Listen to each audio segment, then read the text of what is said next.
Hi, it's Ken Iverson again in Kent, Washington. It's Sunday, August 29th. It is now 4 minutes after 2 in the morning, Pacific Daylight Time. Uh, I'm going to go on until I've completed this segment. Uh, I finished up the last segment talking about Ishfat Bak having contacted me, Mohammed Ishfat Bak having contacted me, and I began to talk about Sheikh Khalid Yassine or Yassini. Yassini is another way I've heard it said. And Sheikh Yassini is a relatively young man. Most of the mullahs in the Middle East, in Afghanistan, and Pakistan, and Saudi Arabia, and over there are older. They value age in that part of the world. And I have an advantage. I'll get to that eventually. I have an advantage because I'm 67. Obama is 49 as of August 4th of this year. I don't know how old Hillary Clinton is, but she can't be much older than Obama. Uh, I am 67, and that's valued by the Muslims in that part of the world. I'm sure that's one of the reasons that I get along so well with them, because I am older. Uh, Sheikh Khalid Yassin or Yassini is younger. He was born in Brooklyn. He's English is his first language. He is the preeminent Muslim in this country. Probably one of the most important Muslims in the world because of his stature in this country, in America.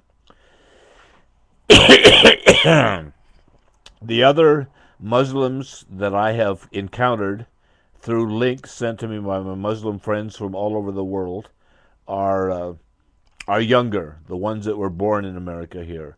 And I won't list them all, but I've had seen a number of their links, and they are younger.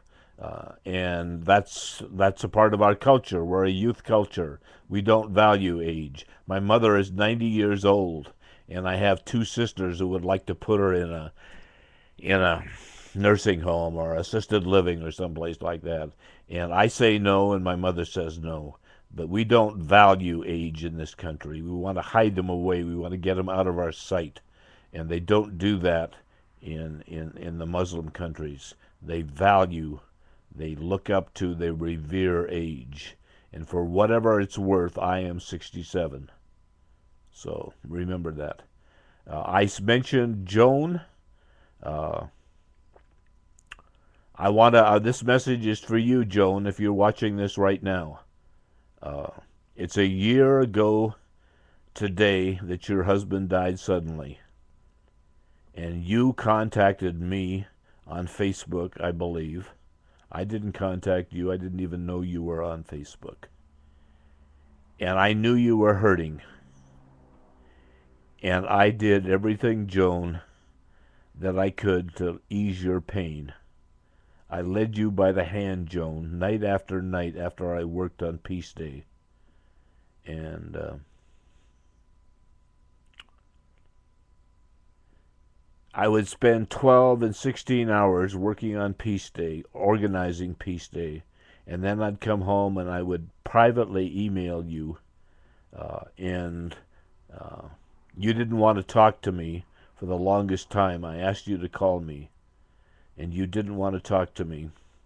And you didn't want. I wanted to see you, and you didn't want to see me because you said you had put on weight. Well, I'm fat too, Joan. I put on 100 pounds since 2001. I told you the reason for that. I won't go into that now.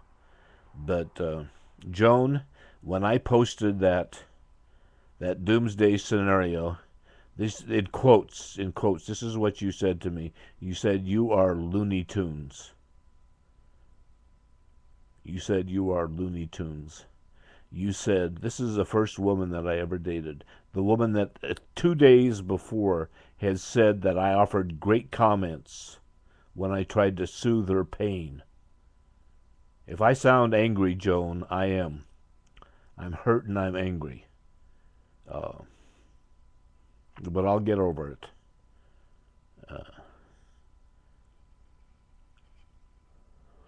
You said I was Looney Tunes and you didn't want my political crap and you were blocking me from your Facebook page. End of comment. And I wrote back to you and I said that night that I posted the Doomsday scenario that I knew I would be taking a lot of crap, particularly from Americans. And I almost called you. And I said in that email to you, Joan, that I'm really glad I didn't, because my heart could not stand to be broken by you or anyone else at that point. I was vulnerable. I was alone. And I was feeling really, really lonely as I am right now. And I will not be going down that road again, Joan. You contacted me recently, and you said you owed me an explanation. I don't know what the hell you think you owe me an explanation for. But you don't. And I don't owe you an explanation. I'm just telling you. I'm telling you that hurt. And I won't be going down that road again with you, Joan, ever again. And that may sound tough, but that's the way it's going to be. Now, that being said, if you're seeing this, Joan, you know how I feel. So you have it now. Let me go on to the other Doomsday scenario that I just posted on Facebook a couple of days ago. I've put this in a Word document, and I'm going to mail it to President Obama this coming week. And we left off last time, or several times ago, in the 15-minute segments on YouTube on Peace Day, and I talked about James Starling, the videographer, and we're going to send a DVD to President Obama. And then I said, I hope you have enjoyed my trip down memory lane. It is now 1:45 a.m. Pacific Daylight Time, Friday, August 27, 2010, and past my bedtime. I will finish up now and go to bed and get up and do it again in several hours. Kerry, that's a young man. Not so, well, he's young, relatively young, on Facebook, and he's the one that said I was a hero, and I said I wasn't a hero. The people that were registered to vote were heroes because they were putting their money where their mouth was. They could lose their jobs or they could lose their lives, as Swerner, Cheney, and Goodwin did in the summer of '64. I say, Kerry, I just finished printing our comments above that I put into a Word document. I will mail to President Obama probably on Monday. And then I said, and he had suggested, as you'll recall, that I record my experiences with the early days of the civil rights movement because he didn't want to lose them. He didn't think they should be lost. And I said, I will record on YouTube before I do over the weekend, and that's right now. It's, what time is it? It's 2:10 a.m. Sunday morning, the 29th. And I'm recording this for posterity. Hopefully it will be on here. And then I've listed the next thing I put in the Facebook post was www.youtube.com/PDAY Kivers. PDAY is capital letters, Kiver is Kivers. If you get lost and want to get back to this YouTube site, that's the address you go to, www.youtube.com/PDAY Kivers, and that'll get you back here. If you get lost, I get lost sometimes, and I need things like that. My Facebook handle is www.facebook.com/Peace Day Guy. Peace Day is all uppercase. Facebook is case sensitive. Peace Day is all uppercase, and Guy is lowercase. That will get you to my page, to my home, and my profile, I guess, and all of that stuff on Facebook. I have Joan to thank for that. She did help me. understand how to use Facebook, and I'm getting better every day at using it. Still, I make mistakes, but thank you anyway, Joan. You and I will not be doing things again together, but just be advised that I appreciate what you're helping me when you did. So thank you for that. Um, okay, now I'm getting back. I'm going to combine several things here. I'm going to get on to the Doomsday scenario, and we're getting up to 10 minutes and 35 seconds, and we only have 15 minutes in this segment, so there'll probably be another one after this. Um, um, I just gave you the YouTube address, and this is a comment by a woman named Jane Dunn, and we're still on the early days of the civil rights movement.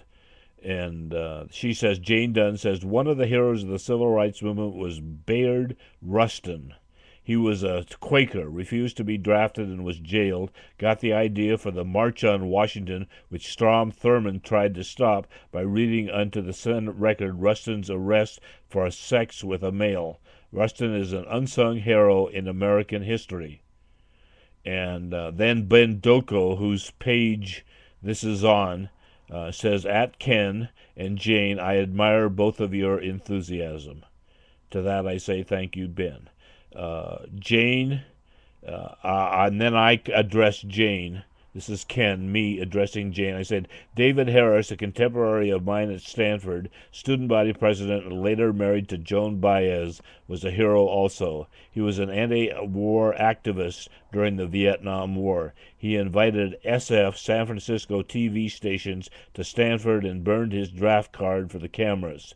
He served 4 years in Leavenworth for his act of conscience/defiance. These men all put their money where their mouth was. And then I say of myself, I know I sleep well at night. I have been on the right side of history since I was old enough to know which way was up. And then I go on, and I'm getting close to the second Doomsday scenario now.